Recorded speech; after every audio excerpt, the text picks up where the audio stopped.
आगे सर, गुण श्रेणी निर्जरा हाँ। और गुण संक्रमण में अंतर। अरे बहुत अंतर है। वो निर्जरा है, ये संक्रमण है।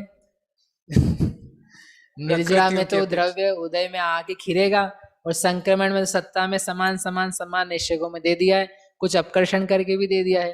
लेकिन वो गुण श्रेणी निर्जरा में गुणाकार रूप से द्रव्य वर्तमान समय से लेके या उदयावली के ऊपर से लेके अंतर मुहूर्त के निश्चयों में दिया जाता है। केवल एक आयाम है उसका, जो गुण श्रेणी का आयाम, उसमें गुणाकार रूप से दिया है, वो गुण श्रेणी निर्जरा होती है। 417 तिरिये यारो वेल्लण पयडी संजलन लोह सम्ममिस्सुणा मोहाथीणतिगं चय बावन्ने सौवसंकमणम्।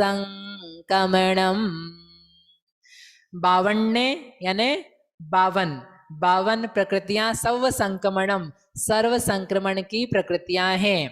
कौन कौन सी है? तिरिय एयार, तिरियंच की एकादश, तो 11 प्रकृतियां हो गई। फिर उव्वेलण पैडी, उद्वेलना प्रकृति ले लो। उद्वेलना प्रकृति कितनी है? 13, तो कितनी हो गई मिलाकर के? ये 24 हो गई ना, 24। फिर संजलन लोह सम मिस ऊणा, संजुलन लोभ, सम यानी सम्यक्त्व, मिस यानी मिश्र, इनको कम करो। किसमें? मोहा, मोह में। तो क्या आ जाएंगे? वह भी सर्व संक्रमण की प्रकृतियां। मोह के कितने प्रकार हैं? 28, सबको मिला दें तो 28। 28 में से कितने कम कर दिए हैं? 3। कितने बचे? तो टोटल मिला दो पहले वाले में, तो कितने हो गए? 49। 24 और 25 49। बढ़िया। थीण तिगम, थीण तिगम स्त्यान गृद्धि त्रिक, कितने हो गए? 52। 49 और 3 52। बस सिंपल। ये 52 प्रकृतियां क्या हैं? सर्व संक्रमण। ये है नेमिचंद आचार्य का जादू।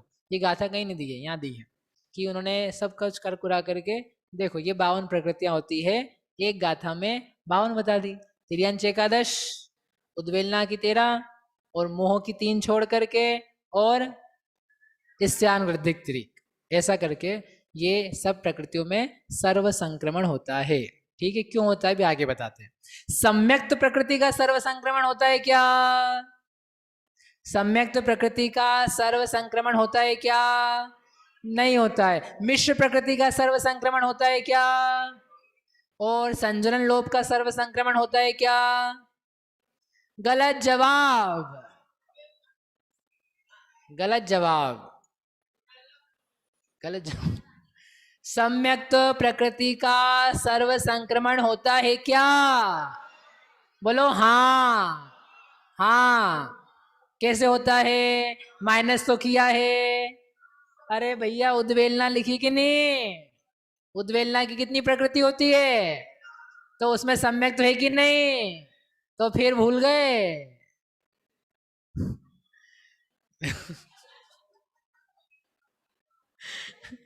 मिश्र, मिश्र प्रकृति का सर्व संक्रमण होता है कि नहीं? होता है कि नहीं? माइनस तो किया है। उद्वेलना, उद्वेलना में चूंकि गिन चुके थे इसलिए माइनस किया है। संजलन लोभ, संजलन लोभ का सर्व संक्रमण होता है क्या? नहीं होता है। उसी का एक का है जिसका सर्व संक्रमण नहीं होता है। पूरे मोह के अंतर्गत, पूरे मोह के अंतर्गत संजलन लोभ अकेला है जो क्या बोलते, किला थामे रहता है, जो हमेशा हम रहेंगे, आओ हमको सब दो, हम आखिरी तक डटे रहेंगे, ऐसा योद्धा है वो। सुभट, क्या है वो? सुभट। मिथ्यात्व भी किला छोड़ देता है, सम्यक मिश्र को दे देता है, मिश्र भी किला छोड़ देता है, सम्यक्त को दे देता है, सम्यक्त उद्वेलना के समय मिथ्यात्व को दे देता है, सब एक दूसरे में चले जाते हैं। लेकिन जो संजलन लोभ है वो अकेला है। कैसा? सुभट। क्या है? सुभट। और उस सुभट से हार जाएं तो अपन कमजोर, और उसे जीत जाएं तो क्या हो जाएंगे अपन? वीर विजेता, कर्मों के अग्रणी, वीराग्रणी, वीराधिवीर, प्रथम, ऐसे बन सकते हैं। ठीक है, तो ऐसे करके संजलन लोभ को छोड़ के 27 प्रकृतियां मोह की सभी क्या हैं, सर्व संक्रमण के योग्य हैं, है ना। ये 52 कुल मिलाकर की प्रकृतियां होती है। उद्वेलन प्रकृतियां छोड़ के अन्य सब परमुख से उदय में आने वाली है, ऐसा कह सकते क्या हैं। अन्य सभी जो सर्व संक्रमण अन्य जिनका- सभी यानी कौन सभी? ये सर्व संक्रमण में जो प्रकृतियां ली है हाँ, उनमें उद्वेलन प्रकृतियों को छोड़ के अन्य सभी परमुख से उदय में आने वाली तो है। उद्वेलना भी तो जाएगी ना परमुख से। जब उद्वेलना होती है तो उसके अंतिम समय में सर्व संक्रमण होता है, तो उस समय भी उसका सत्व नाश जो हो रहा है तो वो पर प्रकृति रूप से हो रहा है, उदय तो उसका भी नहीं आ रहा उस समय। हाँ, तो वो यदि आप नियम कहना चाहो तो उद्वेलना को छोड़ करके पुरुषार्थ पूर्वक जिनको नष्ट किया जाता है वो प्रकृतियां परमुख से जाने वाली है, ऐसी प्रकृतियां। तो ऐसा करके ये प्रकृतियां हैं। तो ये याद रखने के लिए ये मोहिनी में संजलन लोभ को छोड़ करके सारी प्रकृतियों का सर्व संक्रमण होता है। संजलन लोभ स्वमुख से उदय में आके नष्ट होता है और कोई तरीका नहीं है, इसलिए सर्व संक्रमण संभव नहीं है। क्योंकि किसमें संक्रमण कहाँ है उसका, उसका संक्रमण अब किसमें लास्ट में कराएंगे, वो लास्ट में खुद बचेगा ना, उसको तो उदय में आना पड़ेगा। इसलिए हम आपसे बार बार कहते हैं कि आने का रास्ता आश्रव है और जाने का रास्ता निर्जरा है। निर्जरा हुए बिना कर्म निकल नहीं सकता है, ठीक है ना, उसको जगह होगी। आपके घर में कोई खिड़की थी, कबूतर आ गया, ठीक है, फिर आपने अरे कबूतर आ गया खिड़की बंद करो खिड़की बंद कर दी अब क्या होगा, अब क्या होगा, अब वो कबूतर अंदर रहेगा भाई आया जहां से है तो उसको रास्ता तो देना पड़ेगा ना। नहीं दोगे आप रास्ता तो अंदर ही घर बनाएगा, फिर जितनी गंदगी होगी ना वही होगी, तो उसको जाने दो। वो जा रहा है ना, उसके लिए दरवाजा खोलो, उसको बाहर निकालो, फिर आप दरवाजा बंद कर सकते हो, राइट। तो कर्म आया है, अब कर्म आया है तो वो भैया निर्जरा क्यों हो रही है, उदय क्यों आ रहा है, अरे जा रहा है वो दरवाजा बंद मत करो आप उसका, ठीक है, वो निकलने के लिए आया है, निकलने के लिए आया है तो कोई प्रॉब्लम नहीं है। समझे आप, ये दवाइयाँ होती है ना, दवाइयाँ, केरोसिन खा लेते आप, नहीं जैसे बुखार आया तो क्रोसिन खा लिया केरोसिन नहीं तो केरोसिन मत खाना, क्रोसिन होता है, तो क्रोसिन खा लिया। अब वो बेचारा आया था ठीक होने के लिए तो तो आपने क्रोसिन खा लिया तो वो क्या होगा, वो बुखार, वो जो तकलीफ थी ना उसको भीतर ही भीतर आपने दबा दिया, ठीक है, खराब हो गया वो। अच्छा वाला ठीक हो रहा था, वो लीवर जो था ना, लीवर टेम्परेचर कंट्रोल करके तेज करके it was trying to treat the body but you did not like it, so you said no no no no, हमको तो पसंद नहीं आया, हम क्या करेंगे डॉक्टर साहब, क्रोसिन खाएंगे और खा के बंद कर देंगे। तो वो प्रक्रिया खत्म कर दी, लेकिन वो जो मल है, जो गंदगी है वो बनी हुई है, तो फिर क्या होगा, वो तकलीफ देगा, ठीक है। ऐसे ही कर्म आ रहा था, उदय में आ रहा था, निर्जरा हो रही थी, आपने कहा हमें पसंद नहीं आ रहा है, हमें पसंद नहीं आ रहा है, हम तो जहर खा के मरेंगे, जहर खा के मर के कहाँ जाएंगे, अब नरक जाएंगे, तो लाओ वहां जाओगे तो सड़ोगे। और भाई उदय में आ रहा है कोई सा भी कर्म, झेल लो उसको, झेलोगे तो वो निकलेगा, आएगा नहीं, और उसको झेलोगे नहीं, आप इधर की उधर गतियां ट्रांसफर कर लोगे, दवा खा लोगे, क्रोसिन खा लोगे जैसे, तो वो खत्म होने वाला नहीं है, तकलीफ बढ़ने वाली है। जो भी उदय आ रहे हैं आपको झेलना ही है, उसको झेलने के लिए आपके पास दवाई है, फिर औषधि हेल्प करो, हेल्प है जिनवाणी की, हेल्प है जिनेन्द्र भक्ति की, हेल्प है भेद विज्ञान की, वो हेल्प करोगे जल्दी से ठीक हो जाएगा। बॉडी खुद ट्रीट कर रही है अपने आप को, आप आराम कर लो, आप दुकान मत जाओ, आप टीवी मत देखो, मोबाइल मत चलाओ, शांति से थम जाओ, 1-2 दिन विश्राम कर लो, आप हेल्प करोगे ठीक हो जाओगे जल्दी। और आप तो क्रोसिन खा के ऑफिस भागोगे तो फिर आप ना हेल्प कर रहे हो, उल्टा काम कर रहे हो। सिमिलरली उदय आ रहा है, आप बोले हम तो क्या कर रहे हैं, वैसे बहुत बुरा लग रहा था, चलो शॉपिंग करके आए, बुरा लग रहा था टीवी देख लें, बुरा लग रहा था बच्चे को 2-4 थप्पड़ लगा दें तो क्या, तो उससे कुछ हुआ नहीं है आपका, और गड़बड़ी हुई है, काम फैला है, काम बिगड़ा है, लोगों को नुकसान हो गया, घाटा हो गया, बोले क्या करें, जीने की इच्छा नहीं है, चलो निकलो यहाँ से, तो तुम निकल जाओगे तो कुछ फायदा नहीं होने वाला है। वो जो निर्जरा का द्रव्य है वो अभी भी बचा हुआ है सत्ता में, तो वो लेके जाओगे वहां पिटाई पड़ेगी। इसलिए इसलिए क्या करना है, झेल लो। आने का रास्ता उदय, जाने का रास्ता निर्जरा। ठीक है, चलो। भैया तो ये- संजुलन लोभ जो है, वह संजुलन लोभ, वह बाकी सबका द्रव्य लेता है, वो किसी और में कैसे जाए, उसको जानने का जरिया जो है वह एकमात्र खुद के द्वारा ही निकल के जाना होता है। तो वह सूक्ष्म है। बढ़िया काम ये होता है, देखो क्या सिस्टम है, लब्धि सर आप पढ़ोगे तो मजा आएगा कि कि वो जो उसको सूक्ष्म किया है, वो इतना सूक्ष्म किया है कि एक स्पर्धक के जैसा भी नहीं बचा। इतना गजब काम होता है। जितना सारा बहुत सारा वो अपन ने यहाँ तो योग के पढ़े, कर्म के पढ़ोगे, बहुत सारे स्पर्धक कुछ तो भी अनंत गुणा शक्ति वाले, उन सबको खींच करके एक स्पर्धक की शक्ति ना बचे, सब मिला करके भी इतना ज्यादा लोएस्ट क्वालिटी पे लाके छोड़ दिया। तो उसका उदय भी आता है तो कोई फर्क नहीं पड़ता, परिणति थोड़ी सी मेली होती है, 10वां गुण सार बनता है, बस निकालना रहता, टाइम निकालो उसको। इसलिए बहुत सारे क्रोध मान माया लोभ वेदों के परिणाम में कर्म मिल जाए उसमें तो भी कोई फर्क नहीं पड़ता। ये उसकी पूरी सिस्टम है ना। भैया ये तप करने से संक्रमण होता है क्या? तप करने से भी होता है, बिना तप करने से भी होता है। इसका मतलब तप नहीं करना ये नहीं बोल रहा हूँ, नहीं तप मतलब करने क्या? ये अपन देख रहे हैं ना, विद्यात हो रहा है, गुण संक्रमण हो रहा है। अब गुण संक्रमण बड़ा संक्रमण है, सर्व संक्रमण बड़ा संक्रमण है, तो ये तो श्रेणी में ही हो रहा है। श्रेणी में यानी ध्यान हो रहा है, ध्यान के बिना संक्रमण और नाश नहीं हो रहा है। वो चौथे से 7वां है, वहां तप नहीं भी कर रहा है लेकिन विच्छुत्ति हो गई है तो संक्रमण हो रहा है। तप करेंगे तो निर्जरा विशेष होती है, जो गुण श्रेणी का आयाम है, आयाम द्रव्य है, वो बढ़ जाता है, निर्जरा की मात्रा अधिक होती है। और संक्रमण भी यथायोग्य जो गुणस्थान के नियम है उसके हिसाब के होते हैं, दोनों पैरेलल होते हैं कि सीरीज में? साथ साथ में भी होते हैं। अब चलते हैं आगे, हो गया ये। हाँ, आगे याद रखने के लिए अब देखो, सर्व संक्रमण की 52 प्रकृतियां याद करने के लिए सिंपल काम है। क्या सिंपल काम है कि जो जो प्रकृतियां सत्ता से नष्ट हो रही है 10वें गुणस्थान तक 9वें गुणस्थान तक, उन प्रकृतियों का सर्व संक्रमण होता है। कितना सिंपल नियम है, जो जो प्रकृतियां सत्ता से नष्ट हो रही है, कहां पर, 9वें गुणस्थान तक। 9वें गुणस्थान तक की जो सत्व विच्छुत्तियां हैं जो अपन पढ़ चुके दूसरे अधिकार में, वो सारी प्रकृतियां कैसी हैं, कैसी हैं, सर्व संक्रमण लायक है, क्योंकि वहां पर उसमें प्रयोग होता है।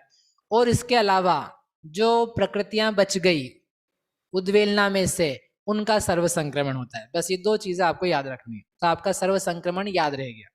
अपन ने करा भी यही है, यदि आप नोटिस करो तो यही सब काम किया है। दर्शन मोहनी का 9वें गुणस्थान तक नाश हो जाता है। दर्शन मोहनी का नाश हो जाता है ना, जब छप्पक श्रेणी पे चढ़ते हैं तो पहले 7 प्रकृतियां घटाई थी 7वें में, तो 3 दर्शन मोहनी की, 4 अनंतानुबंधी की, तो उनका नाश होता है, वो यहाँ पर गिनी है, राइट। फिर उसके बाद में 9वें गुणस्थान में आओ, तो 9वें गुणस्थान में पहले क्या जाती है, 16 प्रकृतियां, राइट। तो जो 16 प्रकृतियां गई है तो उनका भी यहाँ पर नाम है। कहाँ पर नाम है, तिर्यक एकादश बोली और स्त्यान गृद्धित्रिक भी बोली, और ये लेकिन नरक गति तो भूल ही गए। नरक गति गत्यानुपूर्वी थे ना, बोली बोली कि नहीं बोली, अरे बोली, कहाँ बोली, उद्वेलना प्रकृतियों में, उद्वेलना प्रकृतियां बोली ना, तो उद्वेलना प्रकृतियों में नरक गति गत्यानुपूर्वी शामिल है, तो वहां पर जोड़ लो उसको, तो हो गई 13, 11 और 2 13। स्त्यान गृद्धित्रिक वो भी जाती है तो ये 16। तो सत्व विच्छुत्ति में जो 16 प्रकृतियां जाती है पहले, तो वो 16 हो गई। उसके बाद में 8 कषाय जाती है मध्य की, वो भी यहाँ पर आ गई, मोहनी में गिन लिया, बढ़िया। फिर वेद, नपुंसक वेद, स्त्री वेद, 6 9 कषाय, पुरुष वेद, संजुलन क्रोध मान माया, ये भी आ गए, सभी आ गए। तो जितनी सत्व विच्छुत्तियां हो रही है 9वें तक, वो सारी की सारी प्रकृतियां कैसी हैं, कैसी हैं, सर्व संक्रमण वाली हैं। समझ में आया क्या, अतिशय समझ में आया कि नहीं आया, आ गया। अब इसके अलावा उद्वेलना की ओर बच गई है। उद्वेलना वाली क्यों लेना चाहते हो, क्योंकि उद्वेलना में भी सर्व संक्रमण होता है, इसलिए उनको भी लेना पड़ेगा। तो जो प्रकृति गिन चुके हैं उनको छोड़ दो। कौन सी गिन चुके हैं? सम्यक तो गिन ली, मिश्र गिन ली हमने, तो उनको छोड़ दो। नरक गति गत्यानुपूर्वी गिन ली, उनको छोड़ दो। क्या बच गई? प्रशस्त वाली, आहारक द्विक, देवद्विक, वैक्रियक द्विक, उच्च गोत्र, मनुष्य द्विक। तो 9 प्रकृतियां।